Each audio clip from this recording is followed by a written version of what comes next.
Greetings, dear ones. I'm Kryon of Magnetic Service. The stage is set, you might say, for a heart connection with the land. One of the most favored things that I do is speak of the Indigenous all over the planet, because they all had something in common. They spoke in metaphors, in cycles, and in ways that perhaps today are a mystery. And yet they did the best they could to leave the wisdom so that it could be discovered someday. We find ourselves in a place called Balam. And those who were here left a lot of messages. And the messages were about not just their cosmology, but about the basic truths of the universe. Truths that are celebrated and known from Indigenous all over the planet who never knew each other. And you have to wonder, how is this possible? The answer, dear ones, is this. There are things that are intuitive to you and to the Indigenous. And the things that are most intuitive come right out of the womb. Unless you're trained out of it, the first thing you do is you look at the sky. And you feel the earth and that which is around you. I want you to set yourself in a moment here, in a place and time that you didn't expect. What if I ask this? Could you, in your mind's eye, put yourself here 1,000 years ago? Could you put yourself with this community just for a moment? You see, where you sit is where they were. And if you did, what would you sense and what would you feel?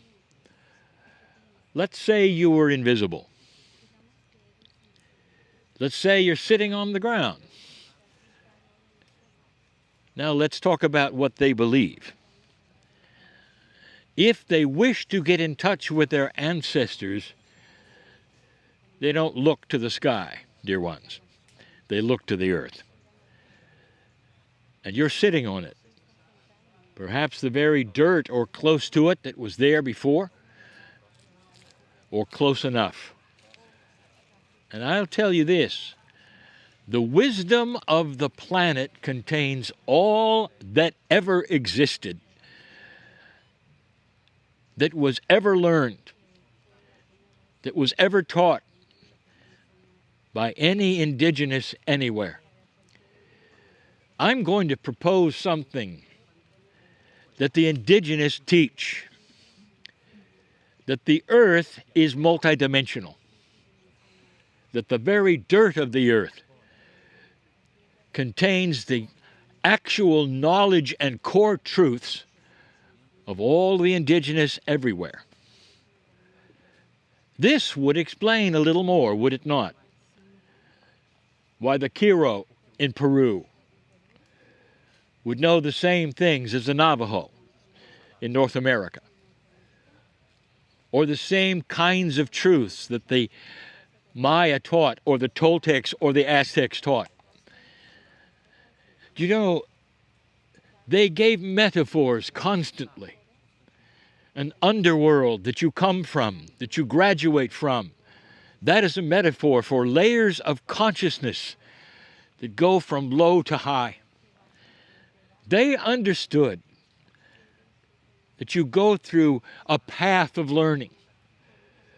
Perhaps that ceremony is involved in that learning. Perhaps the dancing and the songs that you will learn and learn and learn, like a school that you would go to, even in the Western world, was a school of wisdom. All of it is in the dirt.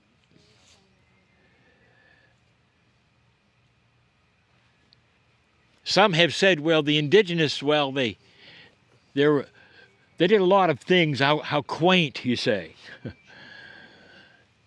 What if the indigenous of this planet, including the ones here, knew more than is known today? What if they did? And you might say, well, we have telescopes today. You have things that are modern today and look into the skies, but they don't have today what the indigenous had, the records of history. What did the stars do? What positions were they in back then? Now we know.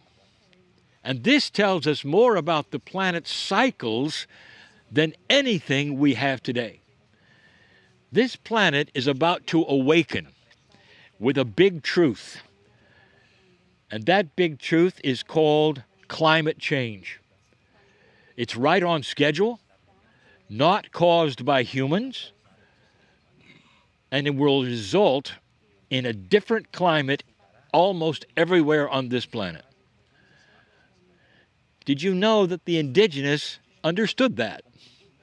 They're one of the few humans who actually could track that.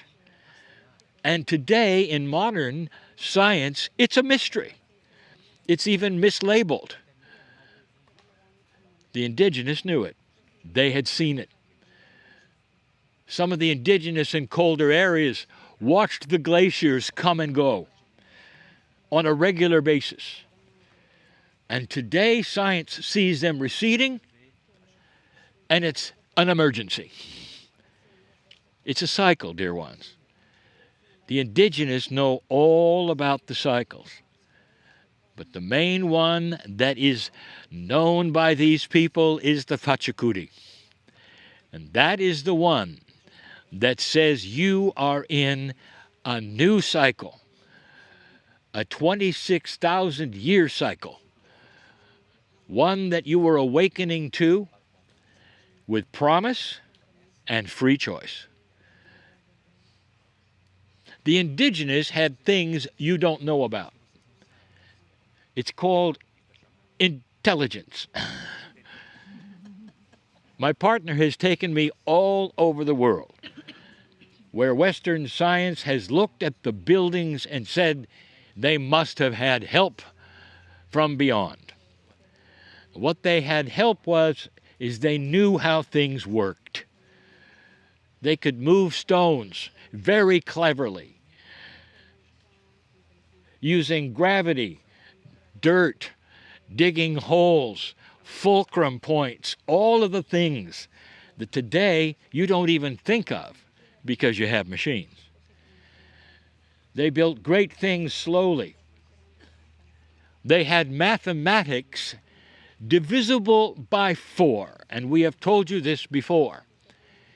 If you will understand the universe, you will understand almost everything that is mathematical and computational is divisible by 4. We even told you, and we'll say it again, in your modern world, right now, if any of you were to take the chip out of your camera and look at the number, it will be divisible by 4. And the reason is this is where it naturally falls in mathematics, even in ones and zeros, even in the digital world. The natural evolution of mathematics will be numbers that are divisible by 4. Whether it's the compass or whether it's music, you'll find the 4s everywhere. And this ought to tell you something. Oh, great ones that do everything in 5s and 10s, the pyramids were built with base 4 math, and they had it here.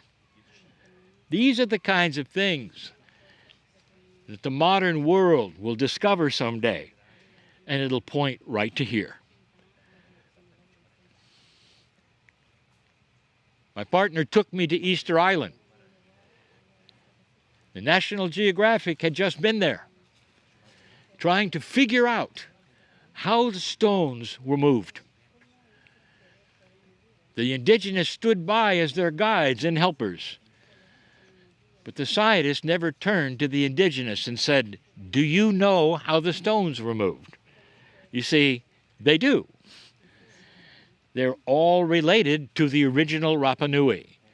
And to this day, modern science says there are mysteries on Easter Island, and the Indigenous are just smiling. They know exactly how all the things were done. Naturally, beautifully, cleverly. You see, there's a bias. And the bias will say that the Indigenous were too old and too far away to know what you think they did. There is a revelation coming. And part of it will come right from here.